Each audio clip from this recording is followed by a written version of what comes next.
வணக்கம் நேயர்களே, இது ஷர்மிளா டாக்கீஸ். நான் உங்கள் டாக்டர் ஷர்மிளா. பாஜகவுடைய டபுள் என்ஜின் சர்க்காருடைய லட்சணம் எப்படி இருக்கு அப்படிங்கறத மணிப்பூர்ல நாம தொடர்ந்து பார்த்துக்கிட்டு இருக்கோம். 2 வருஷமா மணிப்பூர் பத்தி எரிஞ்சுகிட்டு இருக்கு. கிட்டத்தட்ட 200க்கும் மேற்பட்டோர் இறந்து போயிருக்கிறாங்க. 60,000 பேருக்கு மேற்பட்டோர் முகாம்ல வாழ்ந்துட்டு இருக்கிறாங்க. அங்க இருக்கக்கூடிய சின்ன சின்ன குழந்தைகள் கையில ஆயுதங்களை தூக்கிட்டு திரிஞ்சுக்கிட்டு இருக்கு. அந்த அளவுக்கு அங்க மாநிலத்துல கலவரத்தை தூண்டி மாநிலத்தையே ஒண்ணும் இல்லாத மாதிரி ஆக்கிட்டாங்க. இப்போ அடுத்ததாக இந்த சங்கி வலையில் மாட்டியிருக்கக்கூடிய மாநிலம் எதுன்னு பாத்தீங்கன்னா மகாராஷ்டிரா. இன்னைக்கு மகாராஷ்டிரால நாக்பூர்ல அவ்வளவு பெரிய ஒரு கலவரத்தை இந்த சங்கி கூட்டம் நிகழ்த்தி இருக்குது. இந்த கலவரத்துக்கு பின்னால இருக்கக்கூடிய காரணம் அப்படின்னு பாத்தீங்கன்னா, மேலோட்டமா பாத்தீங்கன்னா இந்த அல்ப காரணத்துக்காகவாப்பா இவ்வளவு பெரிய கலவரத்தை செய்றீங்க அப்படின்னு நமக்கு தோணும். ஆனா இதற்கு பின்னால இருக்கக்கூடிய அரசியலை, ஆபத்தை நாம உணர வேண்டிய அவசியம் இருக்கு. பொதுவா பாஜகவை சேர்ந்த இந்த சங்கிகள்லாம் என்ன சொல்லுவாங்க, பாஜக ஆளக்கூடிய மாநிலங்களை பாருங்க, குஜராத் மாடலை பாருங்க, அஸ்ஸாம் மாடலை பாருங்க, நாங்க டபுள் என்ஜின் சர்க்கார் கொடுக்கிறோம், தேனும் பாலும் பொங்கி ஓடுது வழியுது அப்படின்னு சொல்லுவாங்க. ஆனா அந்த மாநிலங்களுடைய உண்மையான நிலைமை என்ன அப்படிங்கறத தொடர்ந்து செய்திகள் மூலமா நம்ம பாத்துக்கிட்டு இருக்கோம். இன்ஃபேக்ட் இந்திய பொருளாதாரத்துக்கே இது போன்ற பின்தங்கிய மாநிலங்கள் எவ்வளவு பெரிய லயபிலிட்டியா இருக்கு அப்படிங்கறதையும் நம்ம டிஸ்கஸ் பண்ணிட்டு இருக்கோம். ஆனா மகாராஷ்டிரா அப்படிப்பட்ட மாநிலம் கிடையாது. இந்த சங்கி கூட்டம் ஆட்சிக்கு வரதுக்கு முன்னாலேயே மிகவும் முன்னேறிய ஒரு மாநிலமாக இருந்தது. இந்தியாவுடைய எக்கானமிக்கு ஹையஸ்ட் கான்ட்ரிபியூட்டர் அப்படின்னு பாத்தீங்கன்னா மகாராஷ்டிரா. அந்த அளவுக்கு செல்வ செழிப்பு மிக்க ஒரு மாநிலம். அப்படிப்பட்ட ஒரு செல்வம் நிறைந்த மாநிலம் இந்த சங்கிகளோட கண்ணை எந்த அளவுக்கு உறுத்துச்சு, அந்த மாநிலத்துல ஆட்சியை பிடிக்கிறதுக்கு இந்த கூட்டம் என்னெல்லாம் பண்ணுச்சு அப்படிங்கறத நாம பாத்துட்டு தான் இருந்தோம். சிவசேனாவை 2ஆ உடைச்சாங்க, தேசியவாத காங்கிரஸ 2ஆ உடைச்சாங்க. அங்க இருக்கக்கூடிய தலைவர்கள் மீது ஊழல் குற்றச்சாட்டுகள் சொல்லி அவங்கள இவங்களோட கட்சியில சேர்த்துக்கிட்டு மனித புனிதர்களா மாத்துனாங்க, ஆட்சியில கொண்டு வந்து உட்கார வச்சாங்க. இன்னைக்கு விளைவு மகாராஷ்டிரா கடுமையான நிதி நெருக்கடியில மாட்டிட்டு இருக்கு. பாஜக அரசாங்கத்துடைய தவறான பாலிசிஸ்னால இன்னைக்கு கஜானாவையே காலி பண்ணிட்டு உட்கார்ந்து இருக்கிறாங்க. இந்த சூழல்ல தான் தேர்தல்ல மக்களுக்கு வாக்குறுதிகளை அள்ளி தெளிச்சு விட்டாங்க. இன்னைக்கு அந்த வாக்குறுதிகளை நிறைவேற்ற முடியாம அதற்கான நிதி நெருக்கடியில மாட்டிட்டு இருக்கு இந்த பாஜக அரசு. பாஜக அரசு ஒரு மாநிலத்துல ஆட்சி அமைச்சதுக்கு அப்புறம் அந்த மாநிலத்துல எந்த அளவுக்கு முன்னேற்றி இருக்கிறாங்க அப்படின்னு நீங்க வரலாறு எடுத்து பாத்தீங்கன்னா எதுவுமே இருக்காது. இன்ஃபேக்ட் ரிவர்ஸ்ல தான் போயிட்டு இருக்கோம். கிட்டத்தட்ட மகாராஷ்டிராவுடைய நிலைமை அப்படிதான் ரிவர்ஸ்ல போயிட்டு இருக்கு. நாக்பூர்ல ஏன் கலவரம் தெரியுமா? அங்க இருக்கக்கூடிய இந்த சங்கிகளோட அல்லக்கைகள் இருக்கு இல்லையா, விஸ்வ இந்து பரிஷத், பஜ்ரங் தள் போன்ற அமைப்புகள், இவங்க ஒரு போராட்டத்துல இறங்கி இருக்கிறாங்க. அதாவது நாக்பூர்ல முகலாய மன்னர் அவுரங்கசீப்போடைய கல்லறை இருக்கு. இந்த கல்லறை கிட்டத்தட்ட 400 வருஷம் பழமையான கல்லறை. 1707 அந்த மனுஷன் செத்து போயிட்டாரு. அந்த கல்லறை மகாராஷ்டிராவுக்கு ஒரு அவமானம். அவுரங்கசீப் அவர் வாழ்ந்த காலகட்டத்துல மராட்டிய மன்னர்களை அவர் ரொம்ப துன்புறுத்தி இருக்கிறாரு, மராட்டிய மக்களை ரொம்ப துன்புறுத்தி இருக்கிறாரு. அவருடைய கல்லறை மகாராஷ்டிரால இருக்கலாமா அப்படின்னு 400 வருஷத்துக்கு அப்புறம் இல்லாத ஒரு பிரச்சனையை கிளப்பி அங்க கலவரத்தை ஏற்படுத்தியிருக்கு இந்த சங்கி கூட்டம். நேத்து ஏற்பட்ட வன்முறையில ஒரு குரானை எரிச்சிருக்கிறாங்க அப்படிங்கிற ஒரு வதந்தியை வேற கிளப்பி விட்டு இருக்கிறாங்க. இதனால ஏற்பட்ட வன்முறையில கிட்டத்தட்ட 25க்கும் மேற்பட்ட 2 வீலர் சேதாரம், 3க்கும் மேற்பட்ட காரை எடிச்சிருக்கிறாங்க. 60க்கும் மேற்பட்டோர் இன்னைக்கு ஆஸ்பத்திரியில அட்மிட் பண்ணிருக்கிறாங்க. அவங்களுக்கு காயம் பட்டிருக்கு. இது தமிழ்ல ஒரு ஃபேமஸ் டயலாக் உண்டு, ராமாயி வயசுக்கு வந்தா என்ன வரலன்னா என்ன. அந்த மாதிரி அவுரங்கசீப் கல்லறை இருந்தா என்ன இல்லைன்னா என்ன அப்படிங்கிற ஒரு கேள்வியை தானே இன்னைக்கு நம்ம கேட்க வேண்டியிருக்கு. வரலாறுல எவ்வளவு விஷயங்கள் நடந்துருச்சு, அதை நாம மாத்த முடியாது. ஒரு காலத்துல முகலாய மன்னர்கள் மராட்டிய மன்னர்களை துன்புறுத்தி இருக்கலாம், 2 பேரும் போரிட்டு இருக்கலாம், பிரச்சனைகள் நடந்திருக்கலாம். ஆனா என்னைக்கோ நடந்த பிரச்சனைக்காக 400 வருஷத்துக்கு அப்புறம் இன்னைக்கு அவுரங்கசீப்பை பழி வாங்குவேன் அப்படின்னு சொல்லி கிளப்பி விடுறது எவ்வளவு அயோக்கியத்தனம், எவ்வளவு அயோக்கியத்தனமான அரசியல் யோசிச்சு பாருங்க. இங்க உண்மையான குற்றவாளி அவுரங்கசீப்பா அப்படின்னு பாத்தீங்கன்னா இல்ல, உண்மையான குற்றவாளி பாஜக. கொஞ்ச நாளைக்கு முன்னால அனுராக் காஷ்யப் அப்படிங்கிற ஒரு பிரபலமான பாலிவுட் இயக்குனர் ஒரு வெளிப்படையா ஒரு விஷயத்த சொன்னார். அவர் என்ன சொன்னார் அப்படின்னு பாத்தீங்கன்னா, இன்னைக்கு பாலிவுட் இண்டஸ்ட்ரியே நாசமா போயிடுச்சு, இந்த சங்கிகளுடைய அஜெண்டாக்கு ஏற்பதான் இங்க படங்கள் எடுத்துட்டு இருக்காங்க, சமூகத்துல விழிப்புணர்வு ஏற்படுத்தக்கூடிய நல்ல திரைப்படங்களை எடுப்பதே பாலிவுட்ல இன்னைக்கு அரிதாகி விட்டது. அதனால நான் மூட்டை முடிச்செல்லாம் தூக்கிட்டு சவுத்துக்கு போறேன். சவுத்துல இதை விட ஆரோக்கியமா இருக்கு சினிமா தொழில் அப்படிங்கிற ஒரு விஷயத்த அவர் வெளிப்படையா பதிவு பண்ணியிருந்தார். இன்னைக்கு இப்படிதான் சாவா அப்படிங்கிற ஒரு ஹிந்தி படம் கொஞ்ச நாள் முன்னால ரிலீஸ் ஆச்சு. இந்த சாவா அப்படிங்கிற ஹிந்தி படத்துல சத்ரபதி சாம்பாஜி மகாராஜ், மராட்டாவோட ஒரு பெரிய மன்னர், அவருடைய வாழ்க்கை வரலாறை சொல்லக்கூடிய ஒரு படம். இந்த படத்துலதான் அவுரங்கசீப்ப ஒரு கொடூரமான ஒரு வில்லனாக சித்தரித்து அவர் எப்படியெல்லாம் மராட்டா மக்களை அவமானப்படுத்தினாரு, ஒடுக்கினாரு அப்படிங்கிற விஷயத்தெல்லாம் சொல்லி அங்கே இருக்கக்கூடிய மக்களின் மனசில் இஸ்லாமியர்களுக்கு எதிராக, சிறுபான்மையருக்கு எதிராக ஒரு வெறுப்பை, ஒரு வன்மத்தை தூண்டி இன்னைக்கு கலவரம் பண்ற அளவுக்கு கொண்டு வந்து நிறுத்தி இருக்குது இந்த கூட்டம். ஒரு காலத்துல எவ்வளவு பெரிய கஷ்டமா இருந்தாலும் மும்பைக்கு போனா பரவாயில்ல, சென்னைக்கு போனா பரவாயில்ல, ஏதாவது ஒரு வேலை கிடைக்கும், எப்படியாவது பழைச்சுக்கலாம் அப்படிங்கிற ஒரு ஆட்டிடியூட் மக்கள் கிட்ட இருந்தது. இன்னைக்கும் மகாராஷ்டிரா, தமிழ்நாடு போன்ற மாநிலங்கள் அப்படிப்பட்ட முன்னேறிய மாநிலங்களா இருக்கு. இந்தியாவில எந்த மூல முடுக்குல இருந்து மகாராஷ்டிராவுக்கோ இல்ல சென்னைக்கோ தமிழ்நாட்டுக்கோ வந்தா அவங்க பொழைச்சுக்கலாம், ஏதாவது வாழ்க்கைக்கு வாழ்வாதாரத்துக்கு ஒரு வழி கிடைக்கும் அப்படிங்கிற ஒரு நம்பிக்கை மக்கள் கிட்ட இருக்கு.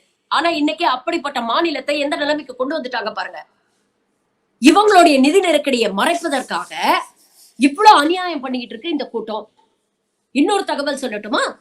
மகாராஷ்டிரா தேர்தலுக்கு முன்னாலேயே இங்க எப்படி மகளிர் உரிமை தொகை திமுக அரசு அறிவிச்சதோ அதே சிஸ்டத்தை அப்படியே காப்பி பண்ணி இவங்க லடுக்கி பெஹனா அப்படின்னு ஒரு ஸ்கீம் அனௌன்ஸ் பண்ணாங்க.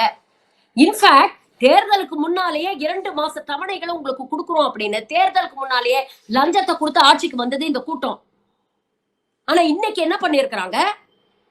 கிட்டத்தட்ட 5 லட்சம் வாக்காளர்களை இந்த பட்டியல்ல இருந்து நீக்கி இருக்கிறாங்க. அதாவது அவங்களுக்கு எலிஜிபிலிட்டி இல்லை இந்த ஸ்கீம்ல அப்படின்னு சொல்லி எந்தவித முன்னறிவிப்பு இல்லாம 5 லட்சம் பேரை நீக்கிட்டாங்க. காரணம் கேட்டா எலிஜிபிலிட்டி இல்ல அப்படின்னு சொல்றாங்க. அப்போ எலெக்ஷனுக்கு முன்னால எந்த எலிஜிபிலிட்டி அடிப்படையா வச்சு இவங்களுக்கு 2 மாச தவணை அட்வான்ஸா கொடுத்தீங்க?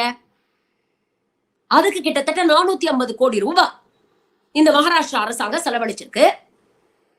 இப்ப அந்த பணத்தை திருப்பி வாங்குவீங்களா அப்படின்னு கேட்டா இல்ல, கொடுத்த பணம் கொடுத்ததுதான், அதை திரும்பி வாங்க மாட்டோம். ஆனா இனிமேல் இவங்களுக்கு எல்லாம் பணம் போகாது, மாசம் 1500 ரூபாய் கொடுக்க மாட்டோம் அப்படின்னு சொல்லியிருக்காங்க. அப்ப போன பணத்துக்கு யாரு பதில் சொல்றது? இந்த 450 கோடி ரூபாய் இவங்களுக்கு ஒரு பெரிய பணமா தெரியல. ஆனா அரசாங்கம் அவுரங்கசீப்போட கல்லறையை மெயின்டைன் பண்றது ஒரு பெரிய குற்றமா இவங்களுக்கு படுது. அப்போ மக்கள் மனச எப்படி எல்லாம் திசை திருப்புறாங்க யோசிச்சு பாருங்க. இன்னைக்கு முக்கியமாக பேச வேண்டிய பிரச்சனைகள் எவ்வளவோ இருக்கு. இவங்க மக்களுக்கு கொடுத்த தேர்தல் வாக்குறுதிகளை இவங்களுக்கு நிறைவேற்ற துப்பில்ல. மக்களுக்கான வேலை வாய்ப்புகளை உருவாக்க இவங்களுக்கு துப்பில்ல. ஒரு வருஷம் முன்னால நிர்மலா சீதாராமன் கடந்த ஆண்டு பட்ஜெட்டை படிக்கும் பொழுது PM இன்டர்ன்ஷிப் ஸ்கீம்னு ஒரு ஸ்கீம் அனௌன்ஸ் பண்ணாங்க. உங்களுக்கு எல்லாம் ஞாபகம் இருக்கும்னு நினைக்கிறேன். ஞாபகம் இல்லாதவங்க கொஞ்சம் மெமரியை ஜாக் பண்ணுங்க. அடுத்த 5 வருஷத்துல 1 கோடி இளைஞர்களுக்கு 500 டாப் கம்பெனிஸ்ல நாங்க வேலை வாய்ப்பு இன்டர்ன்ஷிப் ஏற்படுத்தி கொடுப்போம். அரசாங்கம் மாசத்துக்கு 4500 ரூபாய் கொடுக்கும். கம்பெனியோடைய CSR ஃபண்ட்ல இருந்து 500 ரூபாய் போட்டு மாசம் 5000 ரூபாய் இந்த இளைஞர்களுக்கு கிடைக்கும் அப்படின்னு சொன்னாங்களா இல்லையா? இவங்க பிக்ஸ் பண்ண டார்கெட் என்ன தெரியுமா? 5 வருஷத்துக்கு 1 கோடி இளைஞர்கள். அப்படி பார்த்தா வருஷத்துக்கு 20 லட்சம் இளைஞர்களுக்கு இவங்க வேலை வாய்ப்பு கொடுத்துருக்கணும்ல. ஆனா கடந்த ஆண்டுடைய உண்மையான நிலைமை என்ன தெரியுமா? வெறும் 1.26 லட்சம் இளைஞர்களுக்கு மட்டுமே இவர்களால் வேலை வாய்ப்பை உருவாக்கி தர முடிஞ்சது. இன்னைக்கு நிர்மலா சீதாராமன் சொல்றாங்க, இந்த PM இன்டர்ன்ஷிப் ஸ்கீம் அப்படிங்கிறது தேச நலனுக்கான ஒரு ஸ்கீம். இத கார்பரேட்டுகள்லாம் இன்னும் அதிகம் கோஆபரேட் பண்ணணும், முன் வரணும் அப்படின்னு பேசியிருக்கிறாங்க. அதனுடைய உள்ளர்த்தம் என்ன? வழக்கம் போல் மோடி கொண்டு வந்த எல்லா பாலிசிஸ் மாதிரியும் இந்த பாலிசியும் ஒரு ஃபெயிலியர். எங்களால இன்டெண்டட் டார்கெட்டை அச்சீவ் பண்ண முடியல, அதனால கார்பரேட்டுகள் எங்களுக்கு உதவ வேண்டும்னு மறைமுகமா இந்த அம்மா கோரிக்கை வச்சிருக்காங்க. இன்னொரு பக்கம் கடந்த 10 ஆண்டு கால பாஜக ஆட்சியில கிட்டத்தட்ட 14.36 லட்சம் கோடி ரூபாயை கார்பரேட்டுகளுக்கு இந்த சங்கி கூட்டம் தள்ளுபடி பண்ணிருக்குது. இதெல்லாம் எவன் அப்ப விட்டு சொத்து? நீங்களும் நானும் கஷ்டப்பட்டு சம்பாதிச்சு உழைச்சு வரியா கட்டுற பணத்தை தான் இந்த கார்பரேட்டுகளுக்கு இவங்க லோனா தூக்கி கொடுத்துட்டு இருக்காங்க. அவனும் திருப்பி கட்ட மாட்டோம்னு தெரிஞ்சேதான் இந்த லோனை வாங்குறான். இன்னைக்கு கிட்டத்தட்ட 16 லட்சம் கோடி கடந்த 10 வருஷத்துல இவங்க தள்ளுபடி பண்ணிருக்காங்க. அப்போ இது உண்மையிலே யாருக்கான அரசு அப்படிங்கறத யோசிச்சு பாருங்க. ஏதாவது ஒரு மாநிலம் நல்லா வளமா செழிப்பா முன்னேறிய மாநிலமா இருந்ததுன்னா இவங்க கண்ணு அந்த மாநிலத்தோட கஜானா மேலதான் இருக்கும். அப்படிதான் மகாராஷ்டிரால ஏக்நாத் ஷிண்டேன்னு ஒருத்தனை உருவாக்கி 2 பெரிய கட்சிகளையும் உடைச்சு இன்னைக்கு ஒண்ணுமே இல்லாம ஆக்கிட்டாங்க. சரி, இவங்க தான் வந்தாங்களே, இத்தனை வருஷமா மகாராஷ்டிரால இந்த கட்சிகள் பண்ணதை தாண்டி இவங்க ஏதாவது அச்சீவ் பண்ணிருக்காங்களா அப்படின்னு பாத்தீங்கன்னா இல்ல. கிட்டத்தட்ட 20 வருஷம் பின்னோக்கி இழுத்துட்டு போறாங்க அங்க இருக்கக்கூடிய மக்களை. இவங்களுடைய அடுத்த டார்கெட் தமிழ்நாடு. ஏன்னா இங்கதான் கல்வி நல்லா இருக்கு, சுகாதாரம் நல்லா இருக்கு, இன்ஃப்ராஸ்ட்ரக்சர் நல்லா இருக்கு, இண்டஸ்ட்ரியலைசேஷன் நல்லா இருக்கு, ஹியூமன் டெவலப்மெண்டல் இண்டிசஸ் நல்லா இருக்கு. எல்லா குறியீடுகளிலும் மனிதவள குறியீடுகள் உட்பட எல்லா குறியீடுகளிலும் தமிழ்நாடு முன்னணி மாநிலமா இருக்கு. இது இந்த சங்கிக கண்ணை உறுத்துது. தொடர்ந்து இது போன்ற பிரச்சனைகளை இங்கேயும் கலப்ப முயற்சி பண்ணிட்டு இருக்காங்க. இந்த வேதாளம் விக்ரமாதித்தன் முதுகுல ஏறி பயணம் பண்ண கதையா அதிமுக மேல ஏறி உட்கார்ந்து இவ்வளவு நாள் சவாரி பண்ணிட்டு ஒரு 4 எம்எல்ஏ ஜெயிச்சு வச்சிருக்கு இந்த கூட்டம். இந்த 4 எம்எல்ஏக்கள் தமிழ்நாட்டுக்கான முக்கியமான தேவைகளை எதையாவது ஒன்றிய அரசு கிட்ட பேசி நமக்கு பெற்று கொடுத்திருக்கிறார்களா அப்படின்னு யோசிச்சு பாருங்க. நம்ம மக்களுக்காக, நம்ம மக்கள் நலனுக்காக இந்த பாஜக சங்கி கூட்டம் என்னைக்காவது பேசியிருக்கா? மாநிலத்துல முக்கியமான விஷயங்கள் பேசப்பட வேண்டிய ஒரு தேவை இருக்கும் பொழுது உப்புச்சப்பில்லாத இரலவென்ட் இஷ்யூஸ கொண்டு வந்து ஒரு பெரிய கலவரத்தை ஏற்படுத்தி மக்களுடைய கவனத்தை திசை திருப்பக்கூடிய மலிவான அரசியலை செய்யும் இந்த கூட்டம். இன்னைக்கு மகாராஷ்டிரால அதான் நடந்துட்டு இருக்கு. அன்எம்ப்ளாய்மெண்ட்டை பத்தி பேசணும், வருமானத்துக்கு வழி இல்ல, ஸ்கீம்ஸ் எல்லாம் நிறைவேற்றல, இதெல்லாம் எங்க மக்கள் கேள்வி கேட்டுருவாங்களோங்கிறதுக்காக என்னைக்கோ செத்து போன அவுரங்கசீப் கல்லறையை தூக்கி வச்சுக்கிட்டு இன்னைக்கு அங்க ஒரு பெரிய கலவரத்தை ஏற்படுத்திட்டு இருக்கிறாங்க. தமிழ்நாட்டிலே கிட்டத்தட்ட அதே தானே நடக்குது.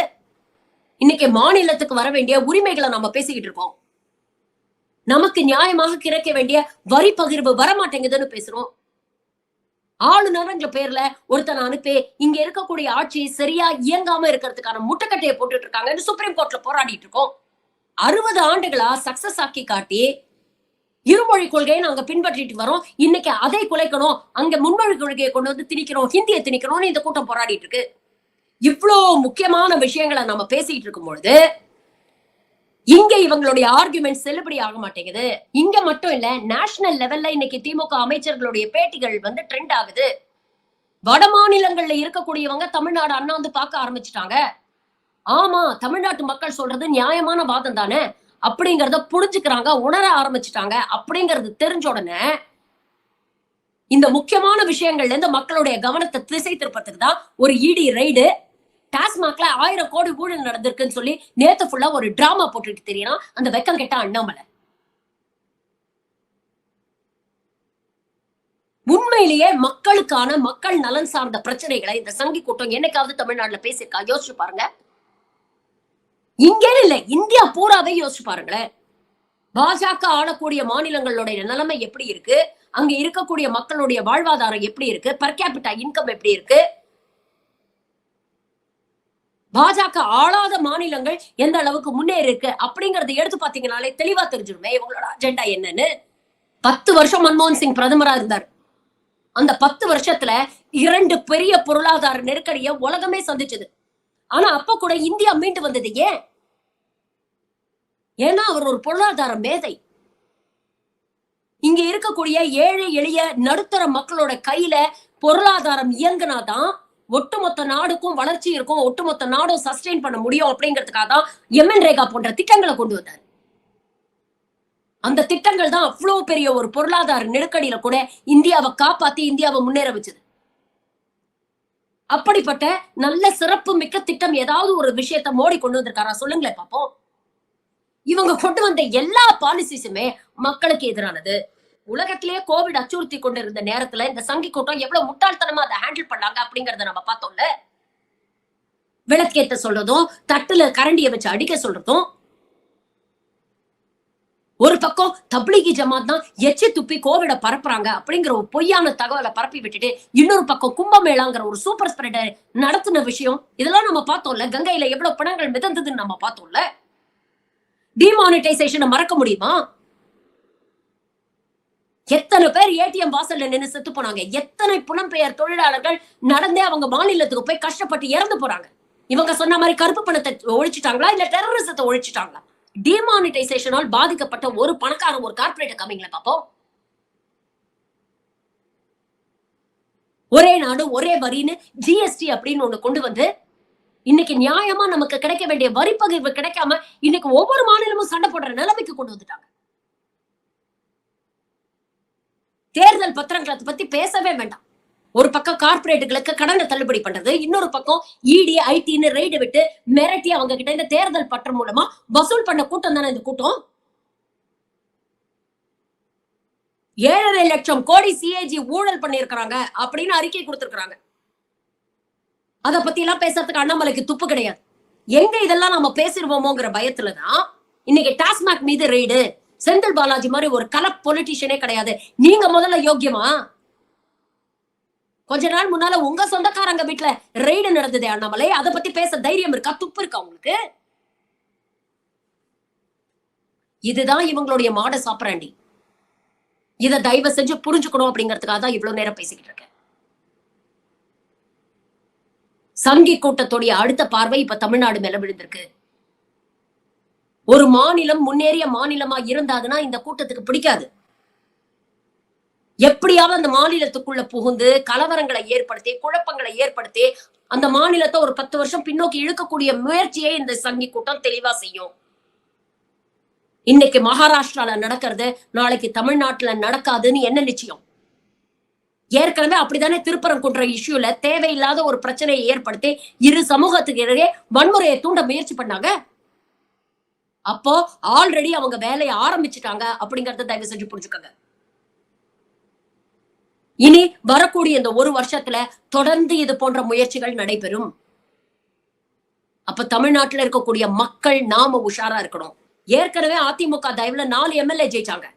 அந்த 4 எம்எல்ஏல ஒருத்தராவது தமிழக மக்கள் நலன் சார்ந்த ஒரு விஷயத்தை இன்னைக்கு வரைக்கும் பேசியிருக்கிறாங்களா? இவர்கள் பேசக்கூடியது எல்லாமே தமிழ் மக்களுக்கு எதிரான விஷயங்கள். அதனால உஷாரா இருங்க மக்களை. 2026ல ஒரு எம்எல்ஏ சீட்டு கூட இந்த சங்கி கூட்டம் கைவசம் போகக்கூடாது. நமக்காக பேசாதவங்க எதுக்கு நம்மள ரெப்ரசென்ட் பண்ணணும்? அவங்களுக்கு அப்படிப்பட்ட ஒரு அங்கீகாரத்தை எதுக்கு நாம கொடுக்கணும்? யோசிச்சு முடிவு பண்ணுங்க.